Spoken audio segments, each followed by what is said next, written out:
নমস্কার বন্ধুরা, লুবনা রাসোইতে সবাইকে স্বাগত।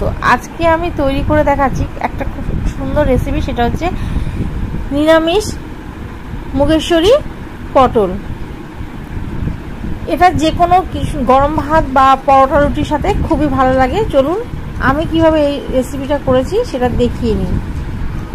পটলগুলোকে আমি প্রথমে মুখগুলোকে কেটে নিয়ে হালকা করে খোসা বাদ দিয়ে দিয়েছি, আর কিছুটা খোসা রেখে দিয়েছি। দিয়ে বাদ বাকি সব পটলগুলো কেটে জলে ভিজিয়ে রেখেছিলাম। আর এদিকে এক বাটি মুগ ডাল নিয়েছি, মুগ ডালটাকে হালকা করে ভেজে নিচ্ছি। ততক্ষণ ভাজতে হবে যতক্ষণ মুগ ডাল থেকে সুন্দর একটা গন্ধ ছাড়তে শুরু না করে। মুগ ডালটাকে ধুয়ে এবার জল দিয়ে কিছুক্ষণ ভিজিয়ে রেখে দেব। যতক্ষণ মুগ ডালটা ভিজানো থাকবে তার মধ্যে আমি ধুয়ে কেটে রাখা পটলগুলোকে এবার আমি ভেজে নেব। কড়ার মধ্যে প্রথমে সাদা তেল দিয়ে দিয়েছি। তেলটা যখন গরম হয়ে গেছে পটলগুলোকে সব দিয়ে লবণ আর হলুদ দিয়ে একটু ভাজা ভাজা করে নেব। 60% মতো আমি পটলটাকে ভেজে নেব। এদিকে একটা মশলা তৈরি করে নিচ্ছি। দিয়ে দিলাম 1 চামচ ধনে গুঁড়ো, 1/2 চামচ জিরের গুঁড়ো, 1/2 চামচ হলুদের গুঁড়ো, কালারের জন্য দিলাম 1/2 চামচ কাশ্মীরি লঙ্কার গুঁড়ো আর 1/2 চামচ নর্মাল লঙ্কার গুঁড়ো দিয়ে জল দিয়ে কিছুক্ষণ ভিজিয়ে রেখে দিলাম। রান্না করার ঠিক 15 থেকে 20 মিনিট আগে ভিজিয়ে রাখলে খুব সুন্দর মশলাগুলো সেট হয়ে যায়। পটলগুলো ভাজা হয়ে গেছে, এবার আমি তুলে নিলাম। আর সেই একই কড়াইটা পরিষ্কার করে নিয়ে তার মধ্যে দিয়ে দিলাম সর্ষের তেল। তেলটা যখন হালকা গরম হয়ে গেছে ফোড়নে দিয়ে দিলাম একটা শুকনো লঙ্কা, একটা তেজপাতা আর 1 চামচের কম জিরে। সব কিছুক্ষণ ভাজা ভাজা করে নেব।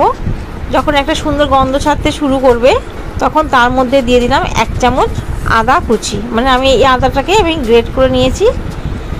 সেই আদা কুচিটাকে দিয়ে 1 মিনিট মতো ভালো মতো মিডিয়াম টু লো ফ্লেমে কষিয়ে নিয়েছি। তারপরে দিয়ে দিলাম যে মশলার জলটা আমি তৈরি করে নিয়েছিলাম মিশ্রণ, সেই মিশ্রণটা দিয়ে দিলাম।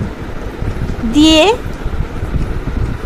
1 মিনিট মতো ভালো করে কষিয়ে তার মধ্যে ধুয়ে রাখা মুগ ডালটা দিয়ে দিয়েছি। এবার মুগ ডালটা খুব ভালো মতো কষিয়ে নিতে হবে। অল্প অল্প জল দিয়ে 3 থেকে 4 বার এটাকে কষিয়ে নিতে হবে, যাতে মুগ ডালটা খুব ভালো মতো সিদ্ধ হয়ে যায়।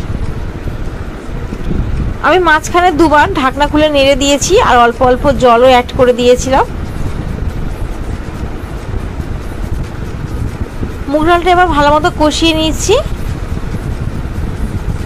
এবার তার মধ্যে দিয়ে দিলাম ভেজে রাখা পটল। এই পটলটাকে দিয়ে মুগ ডালের সাথে ভালো মতো কষাতে হবে। দেখুন এখানে মুগ ডালটা আমার সিদ্ধ হয়ে গেছে কিন্তু গলে যায়নি। এরকম অবস্থায় পটলগুলোকে মুগ ডালের মধ্যে দিয়ে দিতে হবে। এটা একটা নিরামিষ রান্না, এটা খেতে অসাধারণ লাগে। একবার বাড়িতে তৈরি না করলে আপনারা বুঝতেই পারবেন না।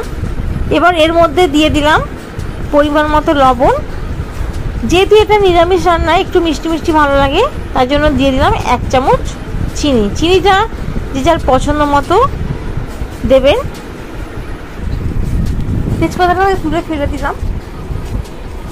প্রথমে এখানে 1 কাপ দুধ দিলাম, দিয়ে ভালো মতো দুধটা মশলা আর পটলের সাথে মাখিয়ে নিয়েছি। এবার অবশিষ্ট দুধটা দিয়ে খুব ভালো মতো একবার মিশিয়ে নিয়ে রান্নাটা করার জন্য ঢাকনা চাপা দিয়ে আমি মিডিয়াম টু হাই ফ্লেমে রান্নাটা করব। যখন পটল ফুটতে শুরু করেছে আমি ঢাকনা চাপা দিয়েছিলাম। মাঝখানে ঢাকনাটা খুলে আমি একবার নেড়ে দিয়েছিলাম। এখন আমি ঢাকনাটা খুলে দেখাচ্ছি। আমার রান্নাটা পুরো কমপ্লিট হয়ে গেছে। এরপর থেকে দিয়ে দিলাম এবার 1 চামচ গরম মশলা আর 1 চামচ ঘি।